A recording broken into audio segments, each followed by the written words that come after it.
Hello and welcome to my demonstration of a true hinge axis transfer and mounting procedures. We've already recorded the patient and marked the skin of her true hinge axis, and so we're going to do a true hinge axis transfer at this time. To do that, we start off by doing a traditional ear bow. Again, we put the nasion relator in the upward position and tighten it in place. We do have the stem assembly, which has a little shorter end versus a little longer end. The shorter end does have a little A on top, which correlates with the A here onto the face bow. So all you gotta do is connect A with A, and it'll put that stem assembly in the right position. We wanna make sure that our clamps are loose. So they're all ready. Push the nasion back, and so we're ready with our face bow. So we'll go ahead and do the bite fork registration here first. The bite fork, we do have our bite tabs, which is a red impression compound on a self-adhesive strip, so we can just bend this back and peel off a little one of these bite tabs. We place that onto the posterior molar area on both sides of the bite fork. And another one, we'll put it on the other molar side. There is a little dental midline mark on the bite fork, so we don't want to cover that up. So I'm going to put the third one sideways in the incisor area so I don't cover up that dental midline mark. So place one sideways there. So now we can temper this in hot tap water to soften the compound to get a registration of the maxillary teeth. So I'm going to go ahead and temper that in hot water at this time. Okay, we tempered the compound in hot water. I like to test to make sure it's soft, and you can actually squeeze it into a cone shape if you want to a little bit at this point too. I also want to make sure that the stainless steel is not too hot for the patient, so I test it on my hand. So now we can come to the patient, rotate in, we get the dental midline mark, line to dental midline, and we can push up slowly, getting indentations of the teeth into the compound. I'll go ahead and chill this compound at this point to harden it. I've now hardened the compound. We'll try it back in the mouth to make sure it fits accurately and that it doesn't rock around. It looks really, really nice. So we're going to go ahead and use that. We can use a little air syringe on the back side and dry this off. We do have a bite fork stabilizer. It's just a soft foamy material that has a peel-off paper backing. So we can peel that off and then stick it right onto the bottom of the bite fork. This will give something for the patient to bite up into to help support this bite fork against their upper teeth. So we'll go ahead and place this back in. Seat it correctly, bite up. It does not move when she bites up, and of course when you move the stem, the head moves. There's no flexion in the bite fork. If there is a little flexion, you may want to reline it with a little bit of ZOE paste or some kind of a material to make it more accurate, but this looks pretty good. So now we'll go ahead and do our traditional ear bow. Again, I'd like you to reach up and put these in your ears, sort of like a stethoscope or some earbuds. And I want you to loosen this large screw, push that in your ear all the way as far as you can without hurting yourself. Then I'm going to raise this up a little bit, tighten the large screw. Loosen this screw, let nasion go back towards the nasion, and I do like to hold it here so I can push on the nasion, which will pull the face bow slightly in their ears. This will help support the face bow so it doesn't slump down her nose and keep it in a good fixed position. Now at this point, we can go ahead and add our clamps to the bite fork stem.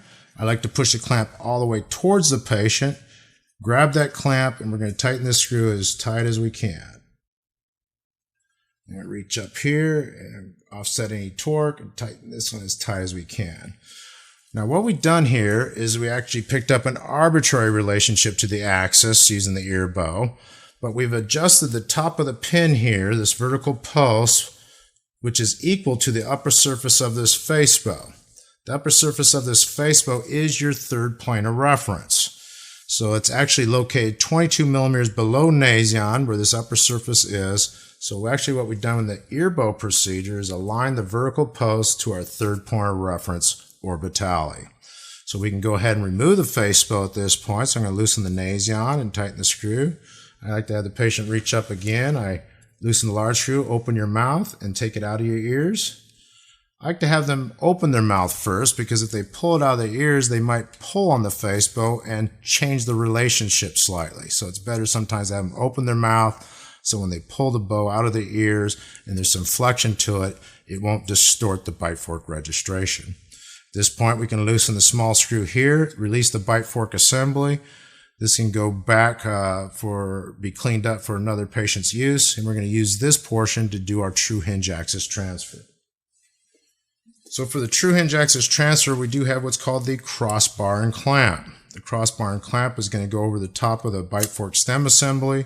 The flat is going to go towards the screw, so we can tighten that up. And that now simulates the crossbar from the recorder. So we can now add our recording arms back on here to go back to the true hinge axis marks we marked on the skin. So we'll go ahead and place this back in the patient's mouth. And go ahead and bite up. And go ahead and sit erect like that is good. Now we can go ahead and add our recording arms. With the recording arms, the manual talks about extending the tip of the point here. There's a little bevel tip here, just so that it's extending from the housing. And that way we can retract that when we remove this face bow and not scratch the patient's skin. What you can do is you can add a little more length if you want, and then use the Bennett ring here as a guide. So when we loosen this up to pull it away, to remove it from the patient, not to scratch the skin, we can re-index it back to where it was locating the axis, or to the axis points that we had on the skin. So the main thing is to have a Bennett ring there, so when you loosen this up and pull it away, when we remove it, that we can re-index it back to the same spot. So I'm going to use it right about there. I'm going to put this back onto the crossbar. I'm going to come back till I'm close to the hinge axis point.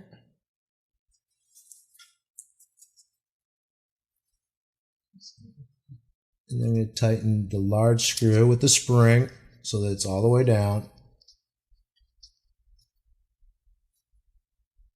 I'm going to tighten the other small screw on the top. I'm going to use only the, we can adjust that a little bit. And I can use the micro adjustments to adjust this up and down, forward and back to the hinge axis points we marked on her skin. So I've adjusted there. We'll go ahead and do it on the other side. Again, I'm going to leave this extended out a little ways, tighten the screw, push the Bennett ring up, put this onto the cross rod, and then come back to where the hinge axis point is, approximately on the skin. And I'm going to tighten the large screw with the spring all the way, and the other screw on the top. And now I can adjust this up or down, or I can even adjust it into the skin a little bit more.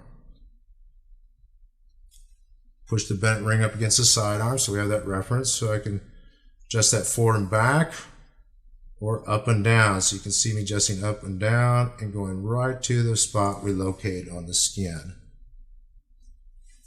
So now we have a true hinge axis points, along with our third point of reference orbitally, creating a true axis orbital plane of reference. So at this point, what I like to do is tighten the second screw here on the bottom just lightly, because in this clamp it does have a little spring in it that you can push down. It has a little springiness. So if we loosely tighten the small screw on the bottom, then that'll prevent that arm from springing on us. So I'm just verifying that I got the spot on this side, right there. I'm going to counteract the clamp with the small screw. And that completes our true hinge axis procedures. So what we want to do is go ahead and loosen the screw, pull the stylus away, don't bump the Bennett ring. We'll do the same thing on the other side. Now we'll go ahead and have the patient open their mouth, and we come slowly downward and forward. And now we have our true hinge axis orbital transfer face bow. So we'll take this to the laboratory for our true hinge axis mounting procedures.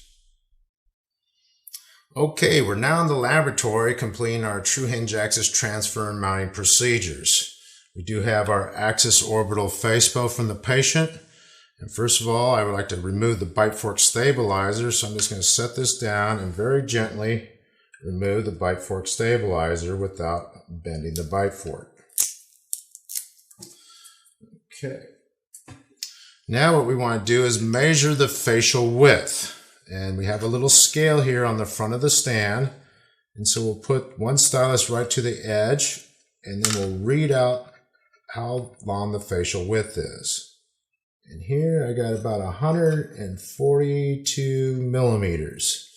142 millimeters. Now when the axis extension pins on the axis mounting system are all the way in, it's at 120 millimeters. So if we take 142 and minus 120, we end up with 22 millimeters. And we want to do it equal on both sides, so we divide 22 by 2, which means we want to pull out the extension pins 11 millimeters per side, plus the indentation or dimples on the end of the pin are about 1 millimeter deep, so I'm going to go out 1 extra millimeter. So I'm going to go out 12 millimeters per side. Then we can hinge this back, and we can test how well that fits into the little dimples. And it's a little bit too far for me to spring this out, so I'm going to go ahead and back that back off to 11 millimeters per side. So I'm just going to readjust it real quick. Adjust this back to 11, and then I'll test it again.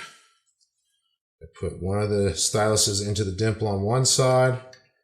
Then I can see how far I need to spring it out over the other side. It's about 1 millimeter, which is perfect. So I'll just spring that out over until it clips into the little dimple. And now we're rotating around a true hinge axis of the upper frame of the articulator. We do want to build a plaster support under the bite fork to support the bite fork and maxillary cast during the mounting procedures. So we do have 2 different height plaster retaining rings. And we want to see which one's going to fit underneath there. And this one's going to be a little bit tight. So I think I'm going to use the short one here. So I can just hinge this back. We can add the plaster retainer ring there. We do want to use a little bit of silicone lubricant spray so that the plaster does not stick to the remount jig that's built into the axis mounting stand. So I'm just going to spray just a little bit of silicone spray like that. And then I'll go ahead and see how much plaster I need to support that bite fork. And I need a nice big dollop of plaster.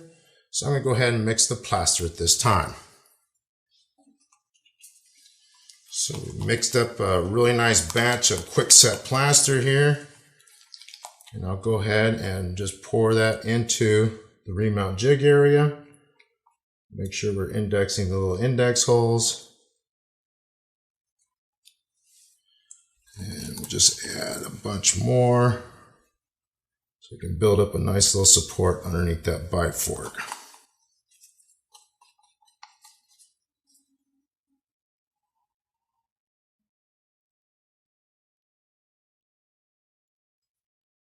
And that should go ahead and make a connection. We'll swing this around and recess the bite fork into that soft plaster, and we'll push that down until the pin touches the platform. So it's touching the platform there. You can wipe off any little bit of excess plaster that's right there. Put it underneath the bite fork on that side. And so now we'll have a nice solid support here for the true hinge axis. We'll go ahead and let this plaster set. Then we'll be able to add our maxillary model, a mounting plate, and finish the mounting procedures. Okay, the plaster is now set and we got a good solid support in our bite fork. So we can now add our model to the indentations of the bite fork registration. That fits really well. I am going to wet the model here a little bit so the plaster does stick a little bit better to it.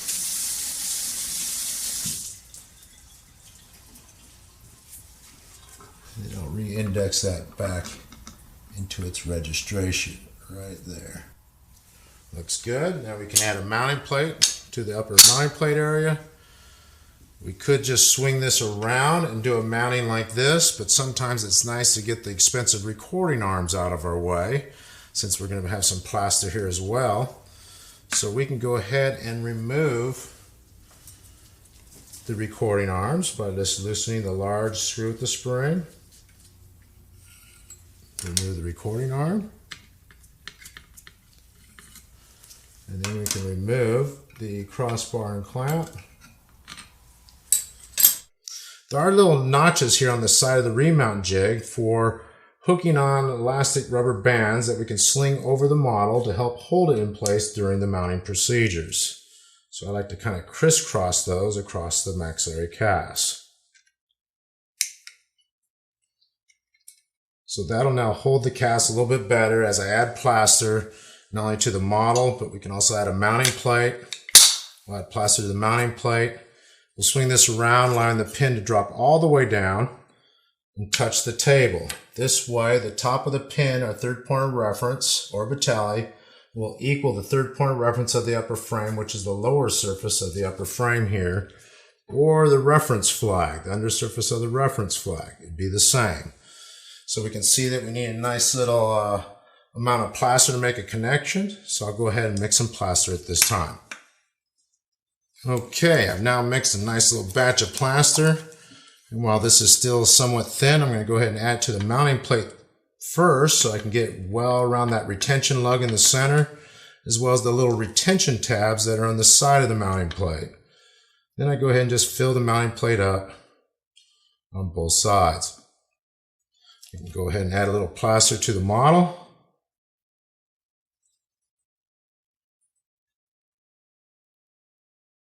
Just enough to make a connection to the mounting plate. So I'll drop the pin all the way down, and I'll swing this all the way around until that pin touches the plate down here, and then I can wipe off any little bit of excess that may extend beyond the buccal vestibule of the study cast or the mounting plate.